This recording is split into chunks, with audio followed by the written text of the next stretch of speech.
الحمدللہ وحدہ لا شریک لہ والصلاة والسلام علی من لا نبی بعدہ۔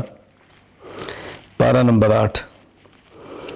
مشرکین رسول اکرم صلی اللہ علیہ وسلم سے اپنی پسند اور مرضی کے معجزات طلب کرتے، استہزاء کرتے، مذاق اڑاتے، تو اللہ تعالیٰ نے اپنے پیغمبر کو تسلی دی ہے کہ ہر نبی کے کچھ دشمن ہوتے ہیں جو پیغمبر کے خلاف سازشیں کرتے ہیں، نبی کے راستے میں رکاوٹیں ڈالتے ہیں۔ یہ آپ کے ساتھ بھی ہے، لہٰذا آپ دل بڑا رکھیں اور ان حماقتوں کی مذاق اڑانے کی پرواہ نہ فرمائیں۔ آپ اللہ تعالیٰ نے اعمال کی جزا اور سزا کو بیان فرمایا ہے۔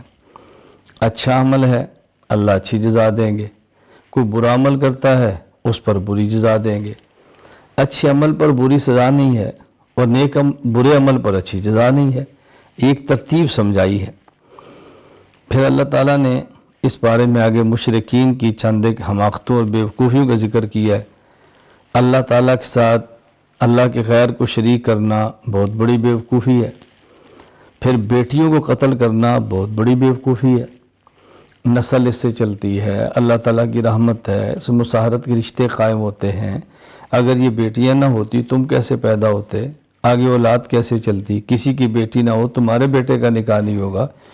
تو یہ بہت بڑی حماقت ہے ان کی، اللہ تعالیٰ نے اس کو بیان فرمایا۔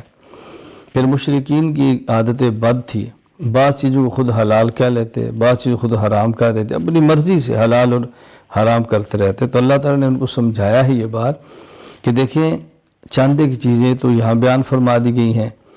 مردار حرام ہے جو بغیر ذبح کے مر گیا، رگوں سے نکلنے والا خون جو ذبح کے وقت نکلتا دم مسفوح یہ حرام ہے، خنزیر حرام ہے، غیر اللہ کے نام پر ذبح کیا گیا جانور حرام ہے۔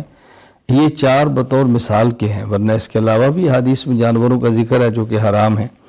تو یہ سمجھایا کہ تم یہ کام نہ کرو کہ اپنی مرضی سے حلال اور حرام، جو اللہ نے حرام فرمایا حرام سمجھو، جس کو اللہ نے حلال قرار دیا اس کو حلال سمجھو۔ پھر یہود کے بارے میں فرمایا کہ ان کی سرکشی، ان کی طغیانی اور ان کی نافرمانیوں کی وجہ سے اللہ تعالیٰ نے بعض چیزیں حلال تھیں اور ان پر حرام فرما دی کہ یہ چیزیں تم پر حرام ہیں۔ مثلا گائے کی چربی ہے جو اس کی کمر کے ساتھ ملی ہوئی ہے، اس طرح کی چیزیں فرمائی کہ یہ فلاں فلاں چیزیں حلال تھی مگر حرام ہوئی ہیں تمہاری سرکشی کی وجہ سے۔ اگر اللہ تعالیٰ نے 10 خاص وصیتیں فرمائی ہیں، 10 خاص چیزوں کا حکم دیا ہے کہ ان کا بہت زیادہ خیال کرنا۔ نمبر 1، اللہ تعالیٰ کی عبادت کرنا، اللہ کے ساتھ کسی کو شریک نہ کرنا، اللہ تعالیٰ کے ساتھ کسی کو شریک نہ ٹھہرانا۔ نمبر 2، والدین کے ساتھ حسن سلوک کرنا، ادب کرنا، احترام کرنا۔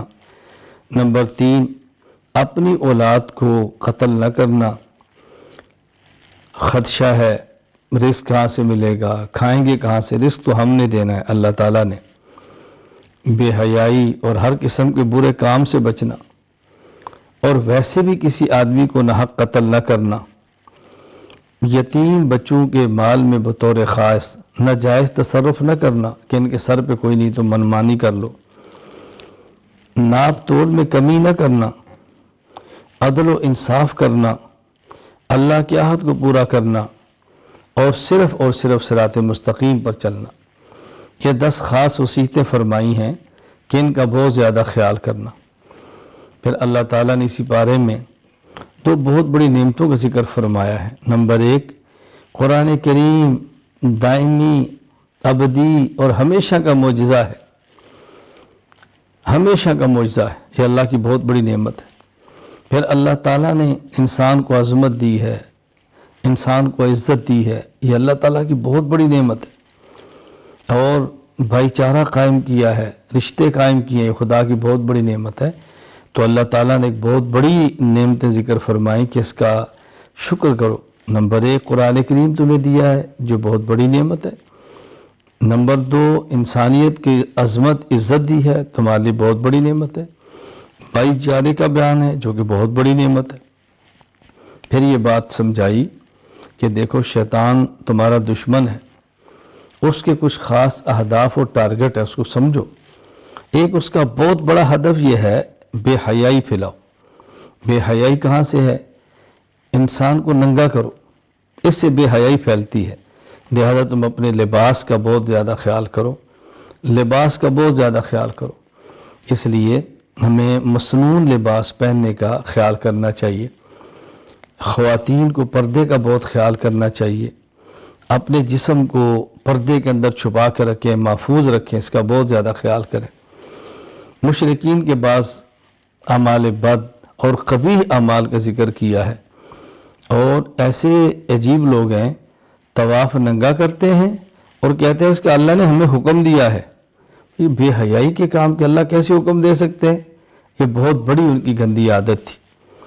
پھر اللہ تعالیٰ نے دین کے بارے فرمایا کہ دیکھو یہ ایسا بہترین دین ہے کہ اس چیز کا حکم دیا گیا ہے اس دین میں جو انسان کے اختیار میں ہے، وسعت سے باہر نہیں ہے۔ لا نکلف نفسا الا وسعها، ہمت سے جو بڑھ جائے اس کا اللہ حکم ہی نہیں دیتے، جو برداشت کر سکے اللہ تعالیٰ اسی کا حکم دیتے ہیں۔ ایک ہے کسی چیز کا ناممکن ہونا، برداشت سے باہر ہونا، اور ایک ہے کسی چیز کا مشکل ہونا۔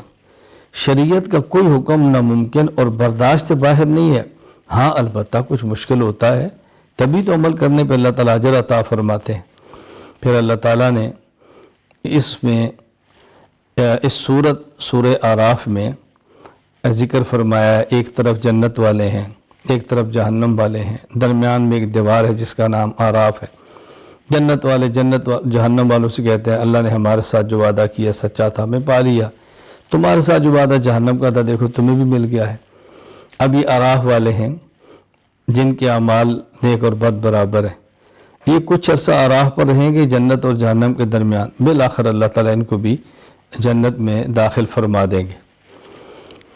یہاں اس بارے میں توحید کے 3 اہم دلائل بیان فرمائے۔ نمبر 1، اللہ تعالیٰ نے 7 آسمان پیدا فرمائے اور کسی آسمان کے نیچے ستون نہیں ہے، ایک چھوٹی سی چھت بغیر ستون کے کھڑی نہیں ہوتی۔ اللہ کریم نے کتنا بڑا قادر مطلق نے آسمان، پھر اوپر دوسرا، پھر تیسرا، پھر چوتھا، پھر 5واں، پھر 6واں اور 7واں، 7 آسمان بغیر ستون کے پیدا فرمائے۔ کتنی بڑی خدا کی طاقت ہے۔ نمبر 2، اللہ تعالیٰ کہ عرش کی وسعت کتنی زیادہ ہے، یعنی آسمان پھر اوپر عرش دیکھیں کتنی اس کی وسعت ہے، وسعتوں والا عرش ہے اور بغیر سہارے کے ہے، بغیر ستونوں کے ہے۔